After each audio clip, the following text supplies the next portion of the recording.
Doctor ortho Ayurvedic oil and capsule, अब दर्द भी घुटने टेकेगा।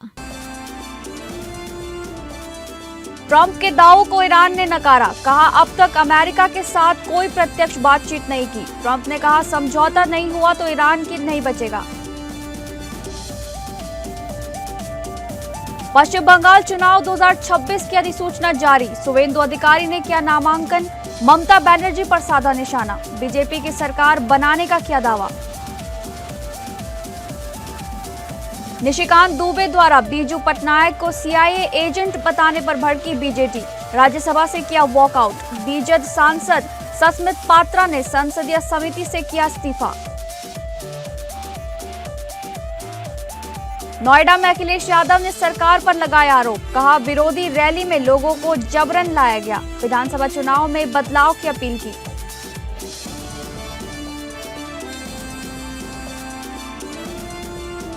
नमस्कार, आप सभी का स्वागत है इस बुलेटिन में। मैं हूं आपके साथ शालिनी राणा। शुरुआत करेंगे बुलेटिन की। ईरान के विदेश मंत्रालय के प्रवक्ता इस्माइल बकाई ने कहा कि तेहरान ने अब तक अमेरिका के साथ कोई प्रत्यक्ष बातचीत नहीं की है। अमेरिका, इजरायल और ईरान के बीच चल रहे युद्ध के 31वें दिन बकाई ने कहा कि ईरान को दिए गए प्रस्ताव अधिकतर अवास्तविक, अनुचित और अत्यधिक रहे हैं। इसके अलावा उन्होंने यूक्रेन संघर्ष को अमेरिका और इजराइल के ईरान के खिलाफ युद्ध से जोड़ने को विनाशकारी गलत आंकलन बताया। इस बीच अमेरिका के राष्ट्रपति डोनाल्ड ट्रंप ने फाइनेंशियल टाइम्स को दिए गए एक इंटरव्यू में कहा कि वो ईरान का तेल अपने नियंत्रण में लेना चाहते हैं। वहीं पाकिस्तान ने कहा कि वह तनाव कम करने के उद्देश्य से वार्ता की मेजबानी की तैयारी कर रहा है। और कुवैत ने बताया कि ईरान के एक हमले में एक भारतीय कामगार की मौत हो गई। ये घटनाक्रम ऐसे समय में सामने आए हैं जब क्षेत्र में सैन्य गतिविधियां और कूटनीतिक प्रयास लगातार जारी है। उधर ट्रंप ने कहा कि वो ईरान का तेल अपने कंट्रोल में लेना चाहते हैं। फाइनेंशियल टाइम्स को दिए गए इंटरव्यू में उन्होंने ये बयान दिया। ट्रंप ने कहा, सच कहूं तो मेरी पसंदीदा चीज है ईरान का तेल लेना। इस पर कब्जे के लिए अमेरिका के पास कई विकल्प हैं। उन्होंने खार्ग द्वीप का जिक्र करते हुए कहा, हो सकता है हम खार्ग द्वीप ले लें, हो सकता है नहीं। ट्रंप ने यह भी दावा किया कि इस द्वीप पर ईरान की रक्षा ज्यादा मजबूत नहीं है और अमेरिका इसे आसानी से अपने कब्जे में ले सकता है। ट्रंप ने यह भी कहा कि ईरान के साथ युद्ध खत्म करने के लिए जल्द समझौता हो सकता है। हालांकि उन्होंने चेतावनी दी कि अगर तेहरान ने अमेरिका का प्रस्ताव नहीं माना तो उनके पास देश ही नहीं बचेगा। ईरान ने सोमवार को रेवोल्यूशनरी गार्ड के नौसेना प्रमुख अलीरेजा तंगसिरी की मौत की पुष्टि की। इससे पहले इजरायल ने गुरुवार को दावा किया था कि उसने ईरान की नौसेना में रियर एडमिरल तंगसिरी को मार गिराया है। इजरायल के हाइफा शहर में स्थित एक ऑयल रिफाइनरी में आग लगने की खबर सामने आई है। बताया जा रहा है कि यह घटना ईरान और हिजबुल्लाह के मिसाइल हमले के बाद हुई। इजरायली मीडिया के मुताबिक हमले के बाद रिफाइनरी इलाके में आग की लपटें देखी गई। इजरायल ने लेबनान में हमले तेज कर दिए हैं। लेबनान के दक्षिणी हिस्सों और बेरूत के उपनगरों में इजरायली हमलों में कई लोगों के मारे जाने और घायल होने की खबर आई है। खाड़ी देशों में पिछले कुछ घंटों में हमलों की संख्या बढ़ गई है, जिससे क्षेत्र में तनाव और गहरा हो गया है।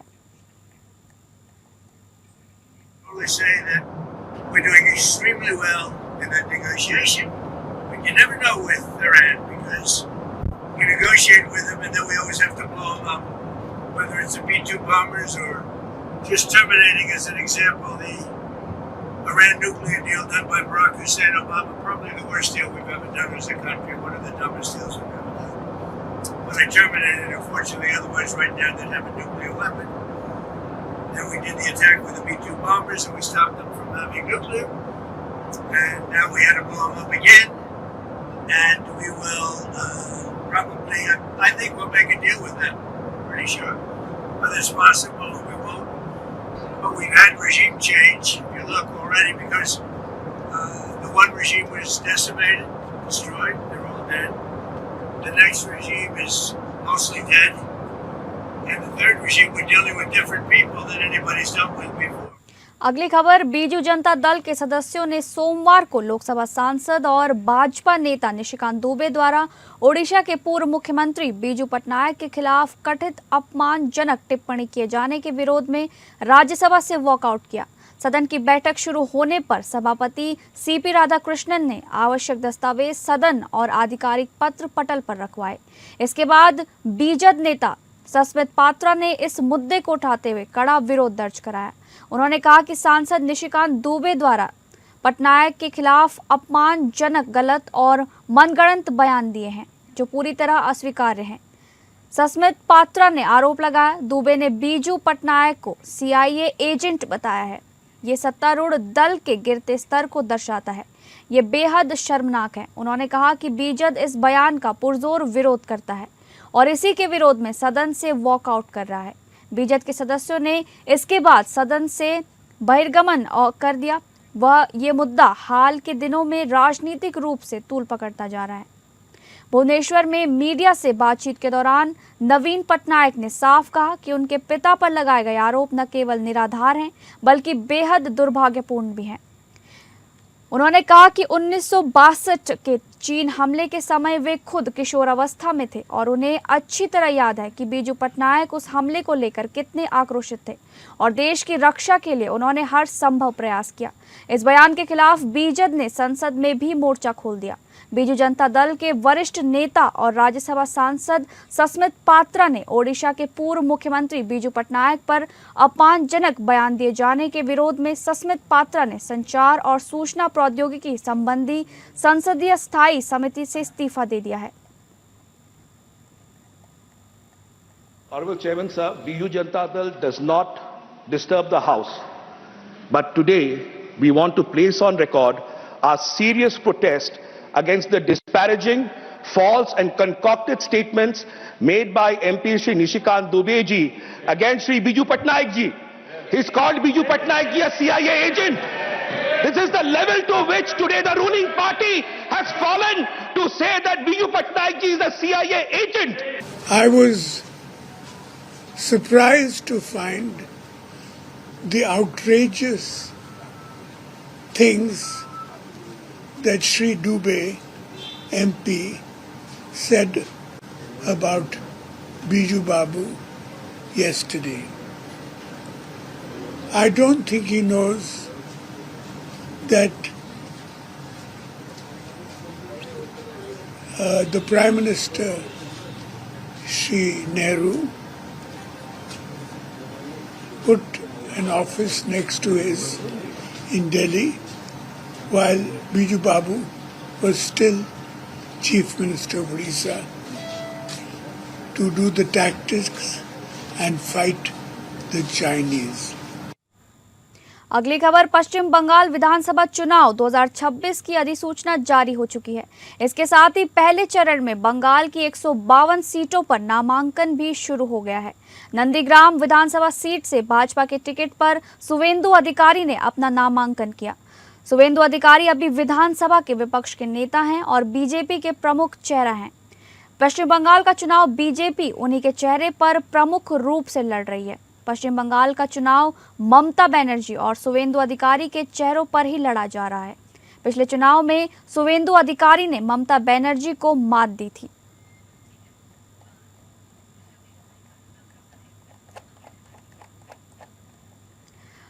केरल विधानसभा चुनाव 2026 के बीच सियासी बयानबाजी तेज हो गई है। राहुल गांधी ने पट्टनमिथित में एक जनसभा को संबोधित करते हुए तीखे आरोप लगाए।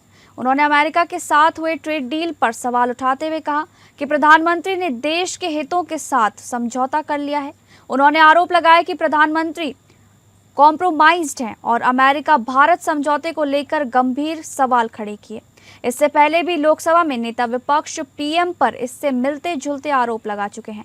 उन्होंने कहा, ऐसा कोई भी भारतीय प्रधानमंत्री तब तक इस पर हस्ताक्षर नहीं कर सकता जब तक वो कॉम्प्रोमाइज ना हो।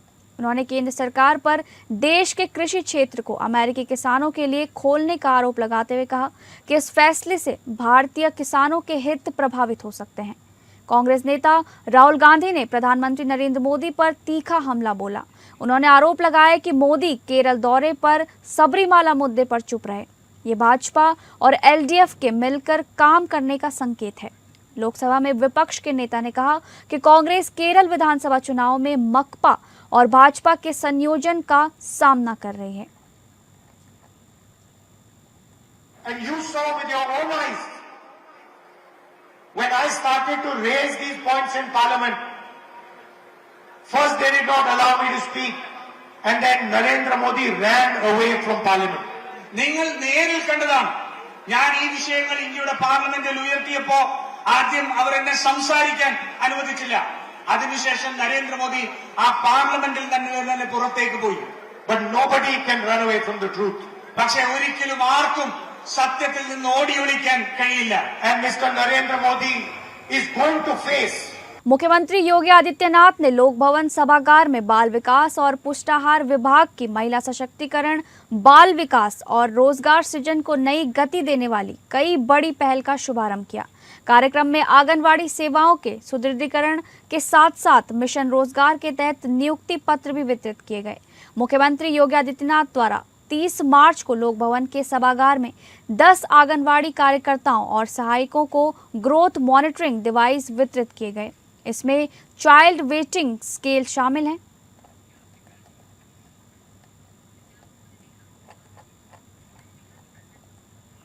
एक बहुत प्रतीक्षित कार्यक्रम। मैं पिछले 4 वर्ष से विभाग के पीछे पड़ा हूं कि हर आंगनवाड़ी कार्यकर्त्री के पास स्मार्टफोन होना चाहिए। वे जो मेहनत करती हैं वे रियल टाइम डाटा समय पे हमें नहीं मिल पाता है और समय पे डाटा अपलोड न होने के नाते हमारी रैंकिंग कम रहती है। इसलिए आवश्यक है कि स्मार्टफोन देना और स्मार्टफोन में उन्हें पारंगत करना, उसका प्रशिक्षण देना। और आज मुझे प्रसन्नता है कि स्मार्टफोन वितरण का कार्यक्रम भी लखनऊ में भी मैंने संपन्न किया है। हर जनपद में ये कार्यक्रम इसके उपरांत वहां पे आयोजित होना है। इसके लिए मैं आप सभी आंगनबाड़ी कार्यकर्त्रियों को, सभी बहनों को हृदय से बधाई देता हूं, अपनी शुभकामनाएं देता हूं। मुख्यमंत्री योगी आदित्यनाथ अपने सरकारी आवास 5 कालिदास मार्ग लखनऊ में उन्होंने जनता दर्शन का आयोजन किया था, जिसमें लोगों की समस्याओं को उन्होंने सुना और संबंधित अधिकारियों को प्राथमिकता के साथ जन समस्याओं के शीघ्र निराकरण के निर्देश भी दिए।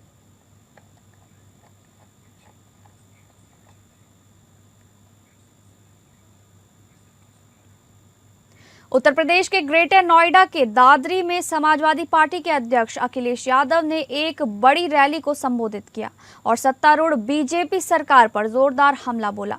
उन्होंने एक के बाद एक गंभीर आरोप लगाए और जनता से 2027 के विधानसभा चुनाव में बदलाव की अपील की।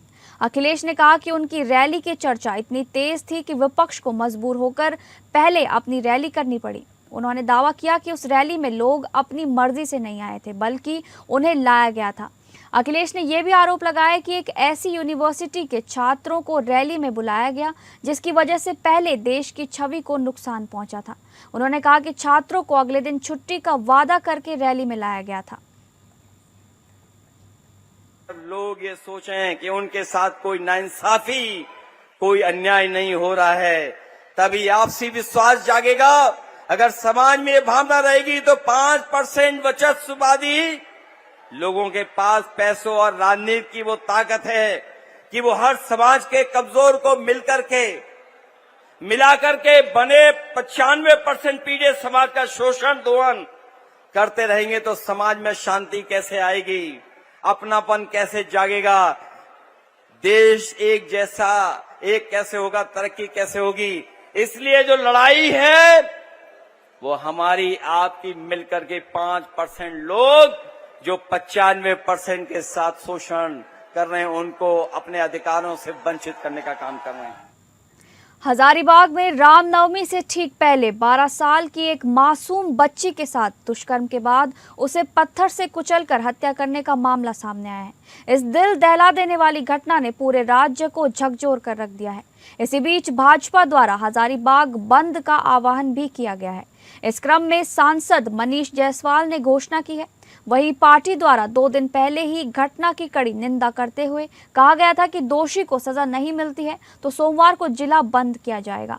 वहीं इस घटना से आहत जिले के विष्णुगढ़ में आक्रोशित लोगों ने कैंडल मार्च निकालकर जल्द से जल्द अपराधियों की गिरफ्तारी की मांग की है।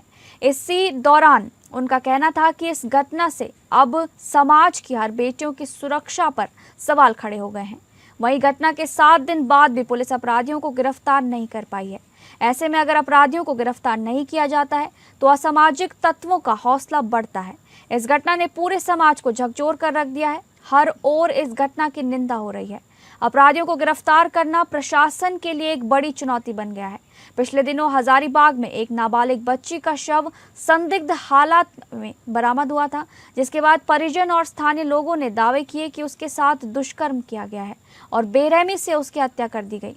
इसके अलावा 4 दिन बाद लड़की का अंतिम संस्कार किया गया।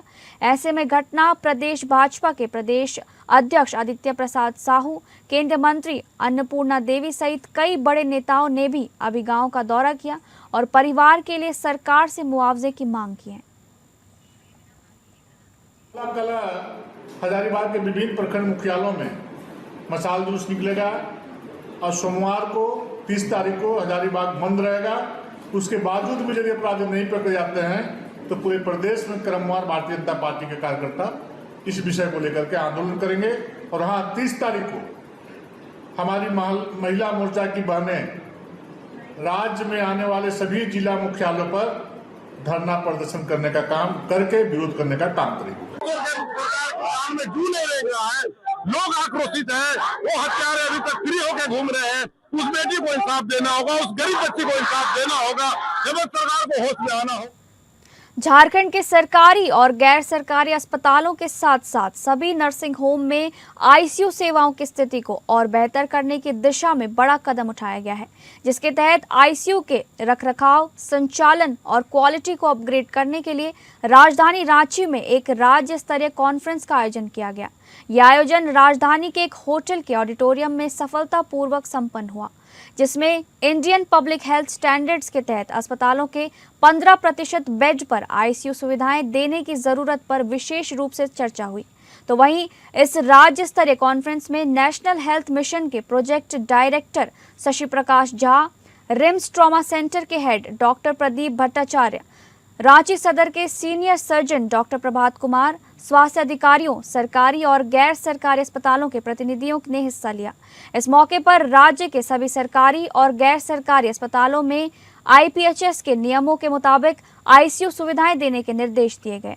इस आयोजन में मुख्य वक्ता के तौर पर बोलते हुए स्वास्थ्य विभाग के अपर मुख्य सचिव अजय कुमार सिंह ने राज्य के उज्जवल भविष्य के लिए हेल्थ एक्शन प्लान और आईसीयू मैनेजमेंट के लिए विभाग का रोड मैप शेयर किया।